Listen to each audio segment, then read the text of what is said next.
everybody, welcome back to the channel. We have a very big surprise for you guys today. Hopefully you can hear me, because everybody's telling me all the time, I can't hear you on your video. Well, my wife is and has so graciously decided to help me out today and to help me film. So hopefully it'll sound a lot better and be a lot better. But if it's not, don't blame me, we can blame her, all right? So today we have a very special vehicle. I've been telling you guys that we were going to review a vehicle that I was really excited about. So let's look across and tell you and show you. And here is the vehicle that we're talking about.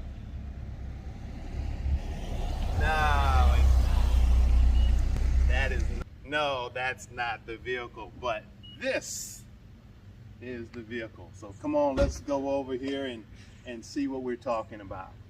You know, all of you guys who have ordered Mavericks know the troubles that we've had getting Mavericks in.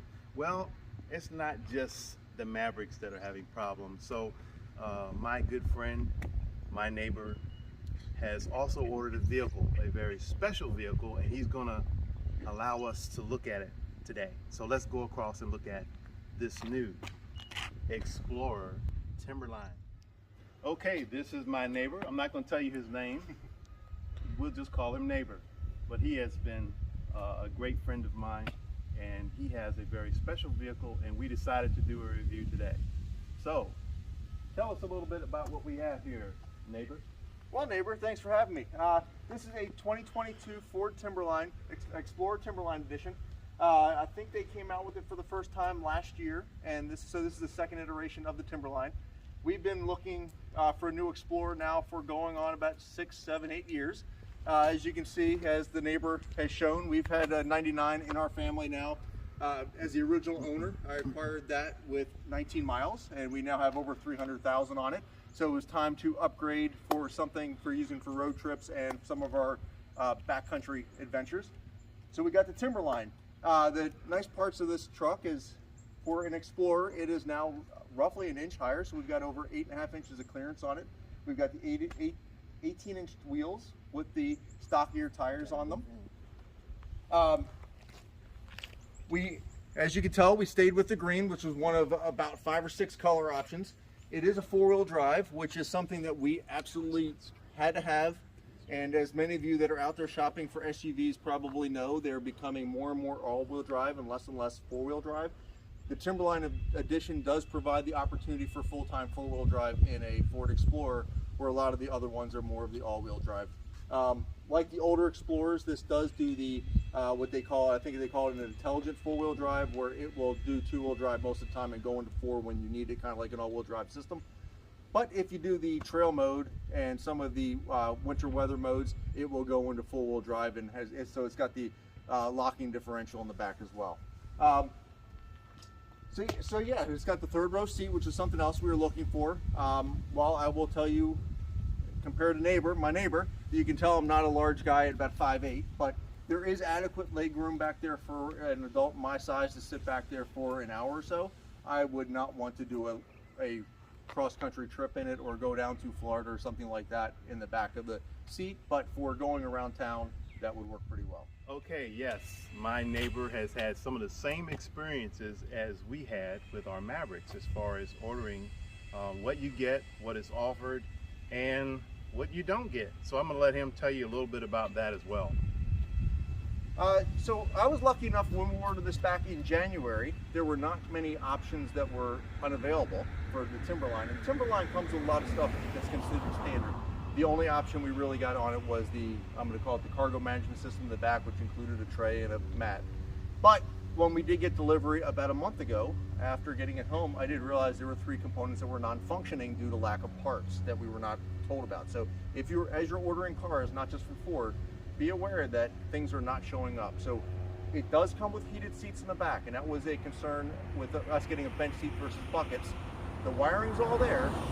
We do not have a control for the heated seats right now. That is coming. The other thing that's missing is the controls for the air conditioning and the heating in the back. I can control that all from the front, but the separate controls in the back are not there either due to the chip shortage. And the third one is the auto start stop. That has been not been installed. In theory, that's coming as well. And I do know I'm debating that one way or the other, because I've heard different people with different stories on whether or not having auto start stop is a good thing or not. So we'll see if and when that ever comes in. They're not giving any estimate on time on when that stuff's coming, hopefully within 6 months. But the lesson learned talking to my neighbor about this is that as we were acquiring the vehicle, we were being told by some of the folks in the management that Ford was starting to deliver vehicles without the features, but they were calling the customers first to make sure they were all right getting it. And that obviously did not happen to me, since all 3 of the things were missing, and I did not know it until I got home and started trying to use some of the stuff and poking around. So just a warning, but Ford is also providing a I think the way the wording is a inconvenience fee. So overall, there's about $200 that was deducted off the sticker price for the inconvenience of not having those things installed, and then those will be installed for free later once the parts come in. Okay, so now what we're going to do, we're going to do a little walk around of the vehicle so you guys can get a really good look at it. I think it's an awesome looking vehicle. It's very, very rugged looking. If I was in the market for an SUV for myself, this would be at the top of the list. So we're going to walk around so you can see the exterior and what all it has on.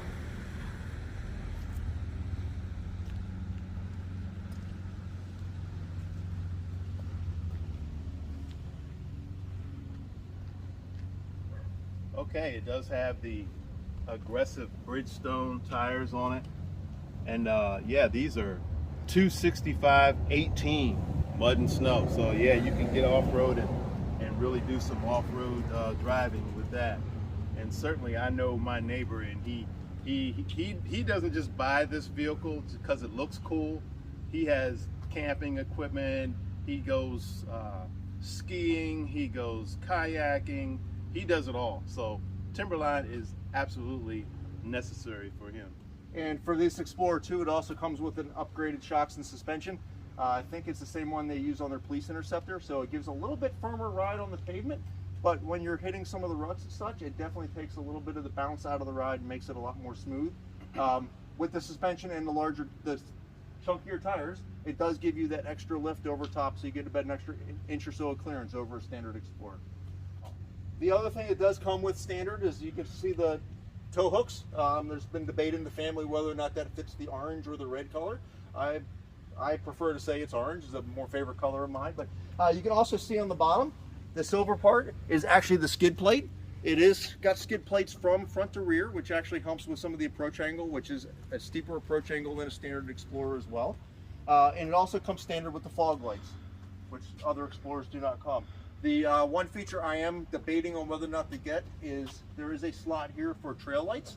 The reason I'm debating on getting that is because while they're easy to put in, they are not road legal because of how bright they are, for those of you who know about the trail lights and such. So the idea of buying a set of lights that are going to have a plastic cover over them for 90% of their life is something I've got to think about. They've got all LED lights on the front for both headlights and high beams. Okay, now my neighbor's going to look under, show us under the hood, because yeah, this vehicle has a very potent powertrain in it. So the first thing I noticed when we first popped the hood open on it is that unlike my car, this has actually got space to work on it. So like my neighbor, I do enjoy doing the work on the car myself.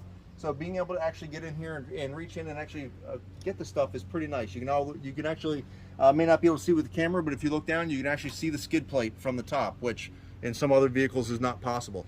It is the standard i4 turbo EcoBoost engine. It gives about 300 horsepower, about 310 foot-pound of torque. I was a little hesitant with only having 4 cylinders, since all my other vehicles have had 6, especially the old Explorer. But my experience thus far is driving it using primarily eco mode around town is that it's more than adequate. A little sluggish when you first step on it until the turbo hits, but if you get it out of eco mode and use either sport or normal, that sluggishness seems to disappear pretty quickly. And I'm telling you, in sport mode, it gets up and go and gets on the highway pretty quick when you need to merge. So thus far, I've been pretty impressed with it. I've not had a chance to do any towing with it. We do have a 3,000-pound trailer that we're going to be using this to haul, and but we've not been able to do that yet or really go off-road. So I can report back in once we do get the opportunity to do that later this summer.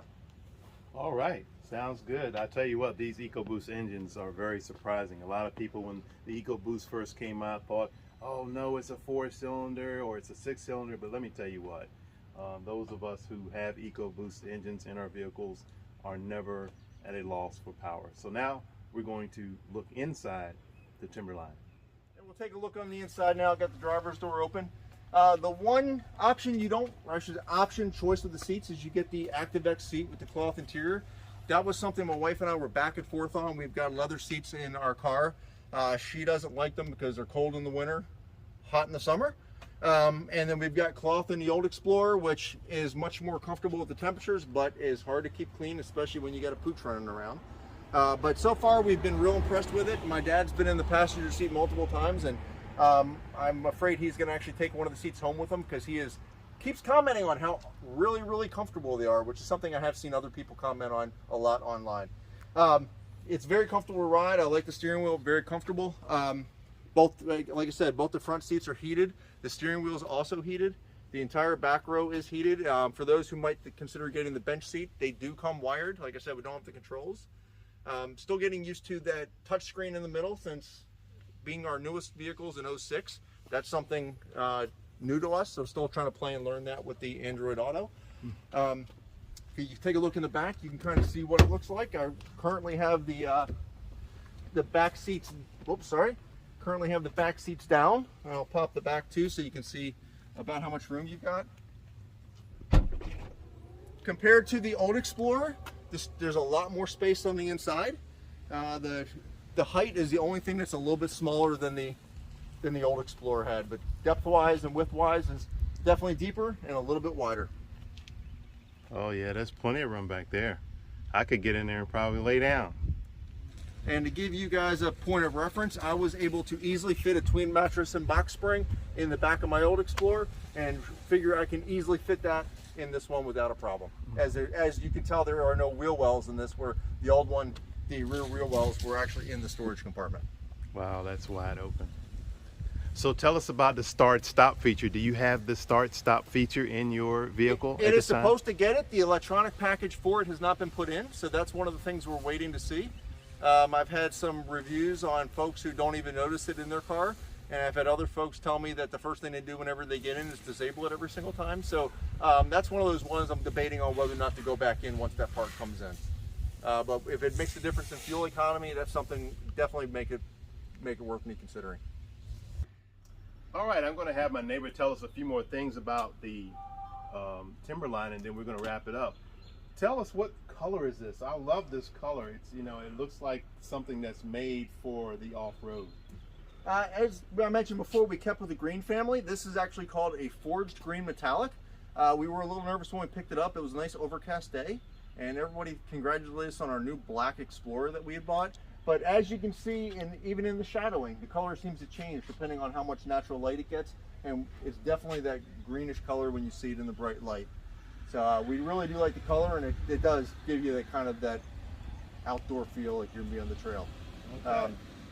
So what else do you have planned for it? Are you going to do anything specific or special to it, or are you going to pretty much leave it like this?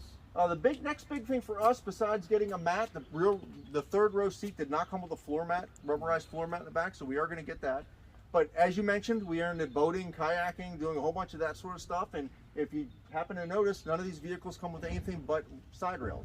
There is a naked roof up there besides the side rails. So my next project I'll probably do this afternoon is look to put a set of Yakima racks on, roof racks on here, or at least the rails. And as you noticed, probably saw on the other one, we do have kayak supports up there, and we also have the ski racks and such. So that's going to be my next big one. And then once I get to that point, it's deciding whether or not I'm putting the trail lights on, or what the next project's going to be. All right. Well, I want to thank my neighbor today for allowing us to review his vehicle. I hope you guys enjoyed it. Certainly, this is a vehicle to consider if you have a family, or or you just like to get off road and do some off roading. This is a very capable vehicle. So if you're going to order a vehicle, remember, order what you want. And even when you order what you want, you don't always get what you ask for. So all of you guys, thank you all for tuning into the video. Thank you to my wife for doing the video for us today. Thank you to my neighbor for so graciously allowing us to do the review on his vehicle. And remember always to like and subscribe, and we'll see you on the next one.